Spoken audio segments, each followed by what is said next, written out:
Premièrement, vous savez que la population du Burkina augmente, la croissance démographique, mais le pays n'augmente pas en taille. Ce qui veut dire qu'on a besoin de plus en plus de terres pour plus de population. En dehors de cela, il y a la pression aussi agro-pastorale. Donc plus de personnes, plus de terres à cultiver pour nourrir les populations. Donc ça crée de la pression sur le foncier. En plus de cela, vous savez aussi que nous sommes dans une zone sahélienne où le désert est en train d'avancer, ce qui fait qu'il y a une réduction aussi des terres fertiles. Donc les gens sont obligés d'aller chercher les terres de plus en plus fertiles, ce qui crée aussi des problèmes de tension. Vous avez aussi la faiblesse de l'État. Quand l'État est faible, les citoyens sont de plus en plus inciviques et ils pensent qu'ils sont libres de tout faire. On le voit naturellement avec le lotissement, avec l'accaparement de certaines terres. Et il y a l'incivisme aussi et puis l'intolérance. Vous savez que le Burkinabé n'est plus tolérant que comme par le passé. Donc tout cela fait qu'on ne règle pas les problèmes comme on les réglait par le passé. Quand il y avait des problèmes, on prenait le temps de s'asseoir sous l'arbre par l'arbre pour discuter et puis les régler. Maintenant, bon, les conflits sont portés au nu et même parfois même c'est des conflits extrêmement graves. Si vous remontez vers Pau avec le conflit de Guénon, vous voyez que des familles qui vivaient ensemble paisiblement depuis des décennies, voire des siècles, sont en train de s'affronter actuellement pour des causes liées à la chefferie, donc ça nous renvoie à la terre. Donc voilà quelques raisons qui peuvent expliquer un peu la recrudescence des conflits fonciers dans notre pays. Donc, une fois qu'on est président, c'est faire la réforme agraire et foncière, c'est vraiment mettre l'accent sur l'urbanisation des grandes villes, c'est mettre l'accent aussi sur des cellules de prévention des crises. Il faut qu'on comprenne qu'on est entre Burkinabés et que ça ne vaut pas le coup pour un conflit agro-pastoral qu'on se tue avant de se retrouver devant les autorités. Donc, il faut des cellules de prévention au niveau local. Ça peut être au niveau de chaque village ou de chaque secteur, au niveau de chaque commune, qu'on règle d'abord les problèmes en bon africain. Je pense que s'il y a ces cellules de prévention, certains conflits meurtriers qu'on voit entre agriculteurs et éleveurs, qui sont parfois les conflits qui animent l'actualité le plus souvent, pourront être résorbés. Il faut aussi, comme je le disais tantôt, que l'État soit ferme, que les corridors qui sont réservés aux éleveurs ou les parties réservées aussi aux agriculteurs puissent être respectés. Donc l'État doit pouvoir déterminer carrément un plan cadastral assez précis pour éviter que les uns empiètent sur les propriétés des autres. Cela va faire qu'on va éviter les conflits. Bien entendu, tout cela nécessite un travail important de la sensibilisation et il est important d'impliquer la presse à tous les niveaux pour que les citoyens puissent être informés de leurs droits, de leurs devoirs aussi.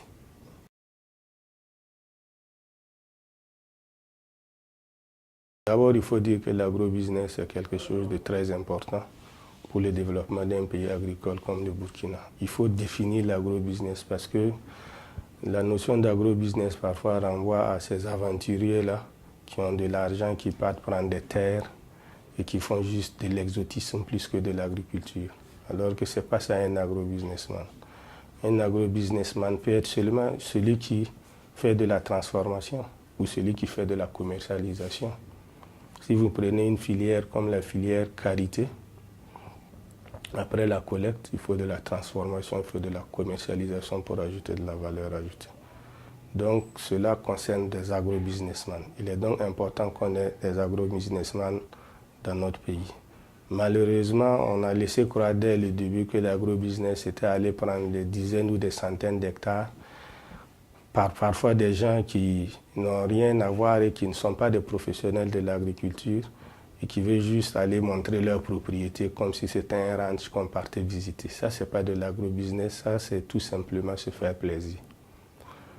Donc, il faut carrément revaloriser l'agrobusiness parce que c'est quand même une étape importante qui va permettre une mutation entre l'agriculture familiale vers peut-être des coopératives et finir par des agrobusinessmen. Donc pour nous, l'agrobusiness, c'est une mutualisation des capacités ou du potentiel d'une zone qui peut permettre de lancer le développement économique. Jusqu'à présent, ça n'a pas été le cas.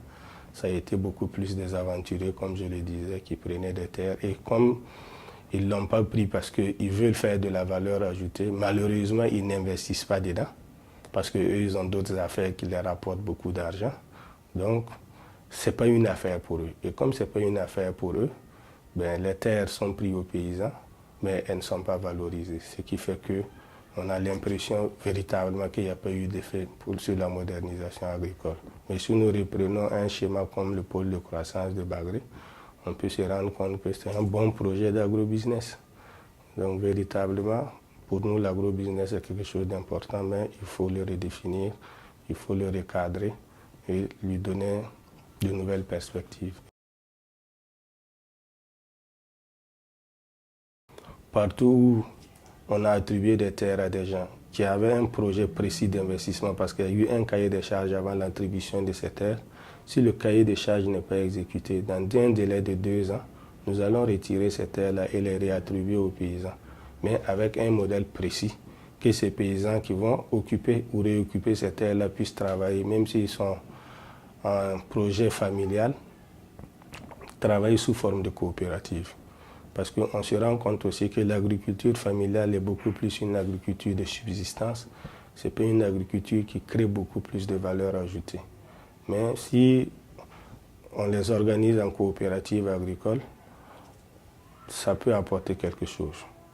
Par exemple, la plus grande coopérative laitière au monde, c'est une coopérative agricole qui est en Australie.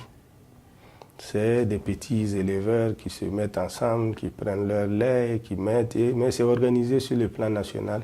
Et le fait qu'ils soient nombreux fait que c'est la première coopérative laitière du monde. Alors c'est ce schéma-là qu'on doit essayer de mettre en place. Donc nous n'allons pas hésiter à retirer les terres pour les réattribuer aux paysans. Et nous ferons en sorte que c'est normal. S'il y a des gens qui ont des projets viables, qu'ils puissent venir avec ce projet. Parce que nous avons aussi besoin d'investisseurs dans ce domaine. Je parlais tout à l'heure du pôle de croissance de Bagré. Alors, si nous avons besoin de grands investisseurs, il faut aussi que les cahiers des charges soient clairs. Donc, il n'y aura pas de nouvelles attributions. Nous allons faire en sorte que ceux qui veulent vraiment des grandes superficies aient des projets assez clairs, soit des professionnels qui vont investir dans le secteur et non pas, comme je le disais tantôt, des aventuriers à mal d'exotisme qui se dit, ben, moi, quand j'étais petit, je partais cultiver au village, bon, je vais aller prendre 50 hectares pour faire juste un ranch avec 2 vaches, ça ne marche pas.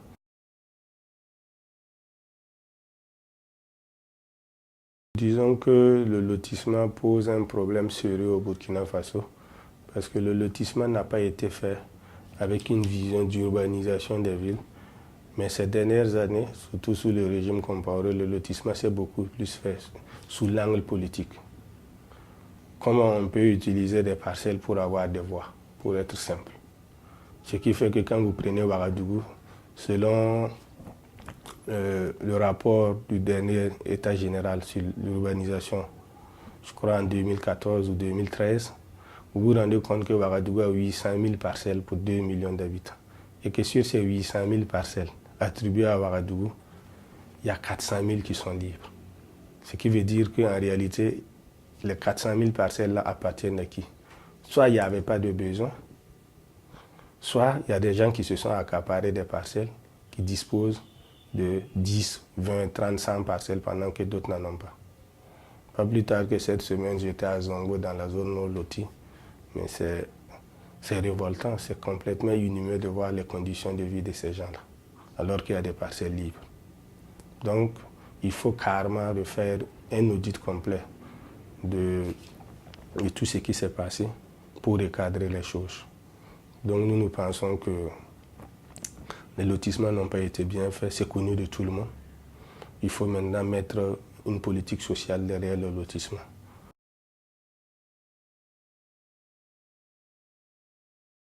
Une fois élu président du Faso, ce que nous allons faire, c'est faire un audit de tous les lotissements pour savoir pourquoi à Ouagadougou, par exemple, il y a 800 000 parcelles et 400 000 vides pour 2 millions d'habitants. Et une fois les audits faits, nous allons être intransigeants là-dessus. Puisque la loi est claire, on ne peut pas être attributeur de plus de 2 parcelles dans la même commune. Donc tous ceux qui ont des parcelles supplémentaires, Si on prend la commune de Ouagadougou, si vous avez été attributeur public, bien sûr, parce qu'on peut avoir son argent et aller acheter autant de parcelles qu'on veut avec d'autres personnes. Mais si vous avez été attributeur public de plus de 2 parcelles, on doit retirer les parcelles supplémentaires et les attribuer à d'autres personnes ou les organiser en projet d'urbanisation pour permettre à ceux qui n'ont pas de logement d'avoir des logements. Donc ça, c'est très important pour nous. Parce que c'est cette politique-là qui va permettre aux Burkinabés d'avoir un logement décent. Et vous savez que le logement fait partie des services sociaux de base. En dehors de la santé et de l'éducation, il faut avoir un toit pour pouvoir bien envisager son avenir. Donc la question est fondamentale et nous comptons vraiment être sévères là-dessus. C'est parce qu'il y a eu du laxisme que certains se croyaient au-dessus de la loi et que les dérives ont continué. Malheureusement, c'est vrai, on a enfermé quelques maires, mais c'était vraiment de manière sélective. On sait que le mouvement n'a pas touché tout le monde. Alors donc, il faudrait que la justice soit la même pour tout le monde et c'est ce que nous allons mettre en œuvre si nous arrivons au pouvoir. Il faut qu'il y ait un fichier de lotissement, un fichier numérique. De sorte que moi, M. Tougouma, si je suis attributeur d'une parcelle à Ouagadougou, que ça puisse se savoir au niveau du cadastre si on interroge mon nom avec ma CNIB. Même M. Tougouma, que ce soit à Bobo ou à Dédougou ou à Yugia, tout ça doit être centralisé et connecté. De sorte qu'on puisse savoir que je suis attributeur de parcelles. Parce que sans cela, c'est difficile d'aller dans les archives physiques, papier, pour fouiller et puis retrouver. La rigueur aussi, c'est de faire en sorte que si c'est pour se loger, on n'a pas besoin de plus d'une parcelle attributeur public de l'État dans une commune. Voilà, parce que et si moi j'ai une parcelle à Ouagadougou, je ne dois plus être prioritaire pour aller avoir une parcelle encore avec l'État à Bobo puisque je ne réside pas là. Donc la priorité doit revenir à ceux qui vivent là-bas et qui sont bien implantés. Donc ça aussi, il faut des enquêtes claires, des fiches de renseignement qui permettent des enquêtes de moralité. Si toutes ces mesures ne sont pas respectées, il faut des sanctions pour que les gens comprennent qu'ils ont beaucoup plus à perdre en voulant tricher, en voulant spéculer avec l'État qu'à gagner. Parce que l'homme est ce qu'il est. Quand il a des facilités, croyez-moi, personne ne veut souffrir. Mais quand on sait qu'on a plus à perdre, naturellement, on fait attention.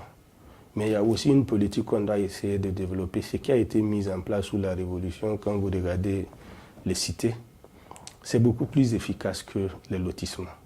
Plutôt que de donner une parcelle à quelqu'un sans être sûr que la personne pourra la mettre en valeur, mieux vaut donner des logements clés à main aux gens. C'est pour ça que dans notre programme de société, nous prévoyons 50 000 logements à construire. Parce que nous disons dans notre philosophie que chaque travailleur doit avoir un logement. Dès que vous êtes employé, jeune travailleur, plutôt que d'aller traîner dans des habitats multiples comme les célibataires, on paye des loyers à n'en pas finir, on capitalise cela, on sait que jusqu'à votre retraite, vous avez droit à un logement. Donc autant avoir directement un logement direct et vous payez petit à petit votre logement. Et si vous regardez, cette politique-là a fait du bien à beaucoup de Burkinabés à travers les différentes cités. Donc il faut reprendre cette mesure. Et l'État doit investir là-dedans parce que c'est la seule façon, non seulement de lutter efficacement contre les mauvais lotissements dans les grandes villes, mais aussi contre la spéculation foncière.